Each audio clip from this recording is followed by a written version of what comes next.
we have seen that a voltmeter must be connected in parallel. Suppose this is our resistance R that we want to measure, and this is the voltmeter.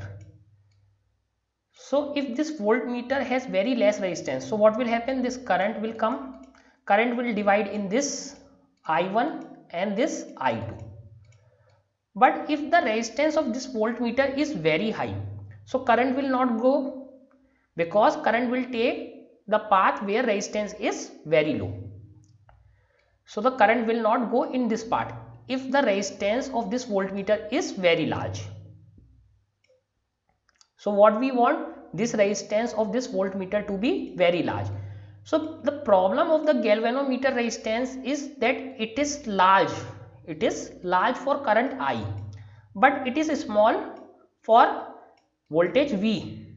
So it is like, for current we need resistance like 0.01 ohm, and for voltages we need very large resistance like 100 kilo ohm.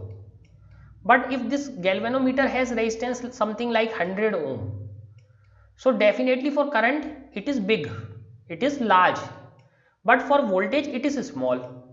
So that is the problem with the galvanometer. So what we do here, that if voltmeter is in parallel, so we want no current to be flow in this voltmeter, or very less current to be flown in this voltmeter. Now to do that, what we do, we increase the resistance of this voltmeter. So how do we increase that resistance? So we have to increase the resistance. Usually we like to keep the disturbance due to measuring device below 1%. So we need the error below 1%. So to decrease this error, we increase the resistance of the voltmeter.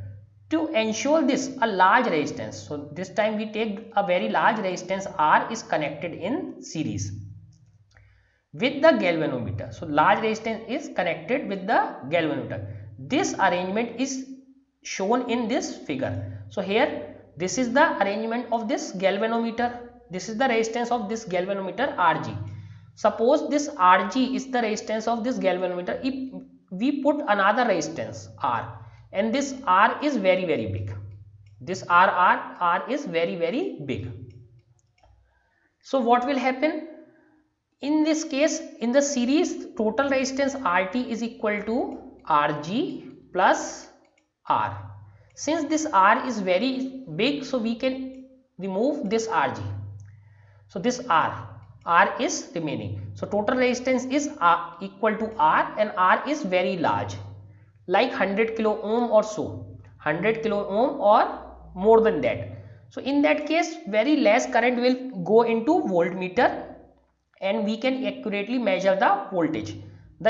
So we have put a large resistance R in series.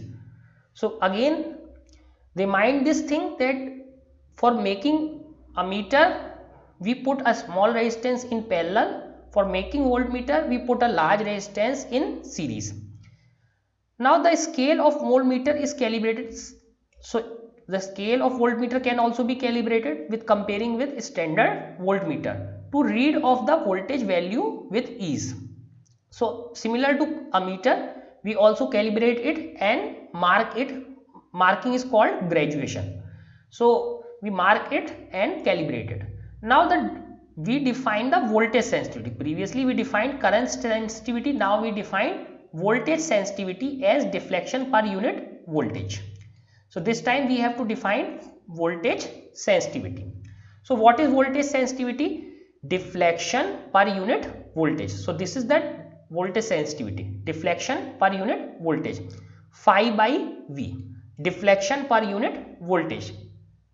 Now, so what do we do? So we know this formula, phi is equal to N A B by K into I. Both side if we divide by V, so this becomes voltage sensitivity. So phi by V, I by V, and from Ohm's law we know V is equal to IR, and I by V is equal to 1 by R. So let me put here, so this this is NAB upon K 1 by R. So this is the voltage sensitivity of the voltmeter. So this is the voltage sensitivity. So what we did, we put a small resistance in parallel to make ammeter. We put a large resistance in series to make voltmeter. So this is our voltage sensitivity. Now very important thing to note here, an interesting point to note is that increasing the current sensitivity not necessarily increase the voltage sensitivity. So increasing current sensitivity and voltage sensitivity is not same. We cannot simply increase the voltage sensitivity as we increased the current sensitivity. For current sensitivity we simply increase the number of N, so current sensitivity will increase. But to increase the voltage sensitivity we cannot do the same. Why? Let us take this equation of the current sensitivity. What was the equation of current sensitivity? N by this current sensitivity is phi by I equal to N A B upon K. So this was the case. This is the current sensitivity. So this is the equation, this 4.39, which provide a measure of current sensitivity. Suppose if we increase the number of N to 2N, N is changed, N is doubled. So what will happen? This current sensitivity will also double. So this will become 2 phi by I. So current sensitivity will be double. If N becomes 2N, we double the number of turns. Number of turns is doubled, then current sensitivity is also doubled. So that we easily increase. The current sensitivity doubles. But see what happens to voltage sensitivity. However, the resistance, since previously the wire was this much, for N turns, let us say it was 1 meter for N turns. Now if the number of turns is doubled, so the length is also doubled. Now it is 1 more meter. So the total length is 2 meter. And you know R is equal to simply rho L by A. So R is also doubled, length is doubled, R is also doubled, R becomes 2R. As the length is increased or number of turns increase, the resistance is also doubled. However, the resistance of the galvanometer is also likely to double. Resistance will also be doubled since it is proportional to length of the wire. So if number of turns is increased to 2N, the resistance will become 2R. So resistance is also doubled. So what will happen? So if in this formula you do the calculation, let us do the calculation for this. Phi by V is equal to NAB by KR. Okay, so if N is doubled, R is also doubled, 2 and 2 cancelled out. So here what we can see that this voltage sensitivity will remain same. The voltage sensitivity will remain same, NAB by KR, because if N becomes 2N, R also becomes 2R, and 2 and 2 cancels out. So voltage sensitivity will remain same, which is unchanged. So voltage sensitivity cannot be changed by increasing the number of turns. So voltage sensitivity remains unchanged. So in general, the modification needed for conversion of a galvanometer to an ammeter will be different from what is needed from converted into a voltmeter. So we cannot use same trick, that means increasing the number of turns to increase the sensitivity of the galvanometer for voltmeter. Now let us solve this example. This will help us in understanding this galvanometer much better.